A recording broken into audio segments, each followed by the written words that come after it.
का जो क्वेश्चन है जिसमें हमको स्पेशली अमाउंट के बारे में पूछता है, मिश्र धन के बारे में पूछा जाता है, तो इस टाइप के भी 2-4 क्वेश्चन देखते हैं, बड़े कैलकुलेटिव क्वेश्चन भी आपके एग्जाम में पूछे गए हैं अमाउंट से रिलेटेड क्वेश्चन। दूसरा आता है सीआई निकालने वाला क्वेश्चन, तीसरा आता है सीआई दिया रहेगा एसआई निकालने का क्वेश्चन आता है। इसके अलावा डिफरेंस बेस्ड पे क्वेश्चन आते हैं कि 2 साल का डिफरेंस, 3 साल का डिफरेंस में क्या क्वेश्चन बन सकता है, उसमें रेट कैसे निकाल सकते हैं। एक क्वेश्चन आता है 2 गुना 3 गुना करने वाला क्वेश्चन किस तरीके से होता है। एक क्वेश्चन आता है वार्षिक अर्धवार्षिक से रिलेटेड क्वेश्चन दे देता है, कुछ डिफरेंस वाले क्वेश्चन आते हैं। तो कई जो टाइप के क्वेश्चन बनते हैं, सारे टाइप के क्वेश्चन एक ही क्लास में कवर है कि जहां से आपको दोबारा रिविजन करने की जरूरत नहीं पड़े, एक क्लास से आपके लिए 100% सफिशिएंट होगा।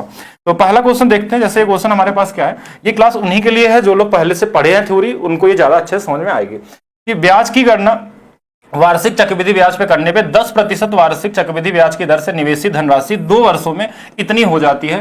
तो निवेश की गई धनराशि, मतलब यहाँ पे अमाउंट दिया गया है, प्रिंसिपल पूछा गया है, कहीं कहीं प्रिंसिपल देके अमाउंट दिया जाता है। तो ये दोनों लगभग एक ही टाइप के क्वेश्चन में पूछे जाते हैं। तो इनको लगाने के कई तरीके हो सकते हैं, डिपेंड करता है कि रेट कैसा दिया है। रेट अगर आपके पास ईजी दिया, जैसे 10% रेट दिया है, तो इसको आप रेशियो से भी लगा सकते हैं। पहला तरीका कि हम 10% को 1/10 लिखते हैं। तो हमने एक तरफ लिखा कि हमारे पास प्रिंसिपल और एक तरफ हमने लिखा अमाउंट। तो 10 से 1 रुपए बढ़ेगा तो ये 11 हो जाएगा, 10 से 1 बढ़ेगा तो 11 हो जाएगा। 2 बार क्यों? क्योंकि 2 साल बोला था, यानी 100 वाली धनराशि 121 हो जाएगी। अब 121 की वैल्यू क्वेश्चन में दिया है 10164।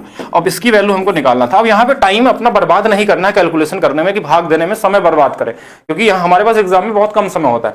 हमने देखा लास्ट में 1 है और लास्ट में 4 है, यानी कि जरूर ये 4 गुना पे आएगा। 4 गुना हो, 14 गुना हो, 24 गुना हो, 34 गुना, कुछ भी हो, लास्ट में तो 4 ही आने वाला है। तो 4 इसमें जरूर आने वाला है। इसमें 2 जीरो है तो 2 जीरो तो रहेगा, इसके बाद 4 आएगा। ऐसा कोई ऑप्शन जहां दिख रहा हो कि लास्ट में आपके पास 2 जीरो के साथ साथ 4 दिख रहा हो, तो ये आंसर दिख गया, मतलब ये 84 गुना पे होने वाला है। आप भाग देके भी करते तो इतना ही मिलने वाला था। दूसरा तरीका ये हो सकता है कि अगर मान लीजिए रेशियो कहीं पे कैलकुलेटिव हो रहा है, तो आप इसमें सक्सेसिव भी लगा सकते हैं। सक्सेसिव का मतलब ऐसे लगाते हैं हम लोग 10 + 10, 10 × 10 बटे में 100। वैसे तो ये आपको याद होना चाहिए डायरेक्ट कि 21% होता है। 10 का मतलब 21, 15 का मतलब 32.25, 8 का मतलब 16.64, 5 का मतलब 10.25। ये सारी चीजें आपके माइंड में चलनी चाहिए पहले से प्रैक्टिस। यानी 21% अगर ब्याज मिलेगा तो 100 वाली धनराशि 121 हो जाएगी। तो इसकी वैल्यू हमने देखा कि हमारे पास दिया हुआ है कि 10164, ये इससे 84 गुना पे था, तो ये भी 84 गुना पे हो जाएगा। ये इजी टाइप हो गया, मतलब 8400 हो जाएगा।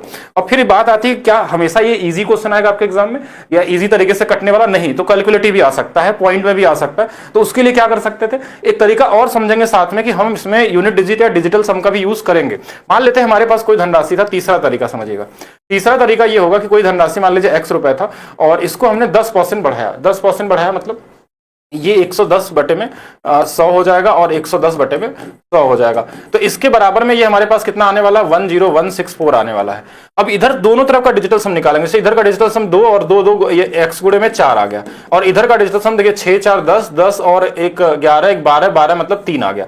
अब इस x की वैल्यू क्या रख लें जिनको गुणा करने पे इधर का डिजिटल सम और इधर वाले डिजिटल सम से बराबर हो जाए। तो हम क्या करें, ऑप्शन में जैसे हमारे पास एक था कि 8 3 11, 11 मतलब 2, 4 दूना 8 आ जाएगा, तो ये ऑप्शन गलत हो गया। 8 2 10, 10 का मतलब 1 का गुणा 4 में करेंगे 4 आ जाएगा। 8 4 12, 12 मतलब 3, 3 का गुणा 4 में करेंगे 12, यानी दोनों तरफ बराबर हो गया। 8 8 16, 7 का गुणा 28 यानी 1 आ जाएगा, तो ये भी नहीं होगा।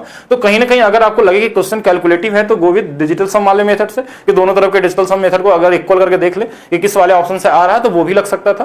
ज्यादा जरूरत पड़े तो आप दोनों तरफ के यूनिट डिजिट को भी बैलेंस कर सकते हैं, देख सकते हैं किसमें दोनों तरफ से यूनिट डिजिट सेम आने वाला है, तो वो भी काम कर सकते हैं। बाकी इजी क्वेश्चन है तो आप सक्सेसिव या रेशियो दोनों से जा सकते हैं। ठीक है, ये 3 तरीका आपके इसके लिए हो गया। बाकी आप कुछ कॉमन सेंस से भी क्वेश्चन को लगा सकते हैं कि लगभग 10% से बढ़ा होगा 2 साल में 21%, तो ऑप्शन का भी सहारा ले सकते हैं। 21% किस में बढ़ के आ सकता है अगर ऑप्शन दूर दूर होगा तो। ठीक है, अगर मान लीजिए ऑप्शन यहाँ पे बहुत नजदीक है 8300 8400, तो इसमें निकालने में आपको समय लग जाएगा, इसलिए हमने ऑप्शन से नहीं गए यहाँ पे।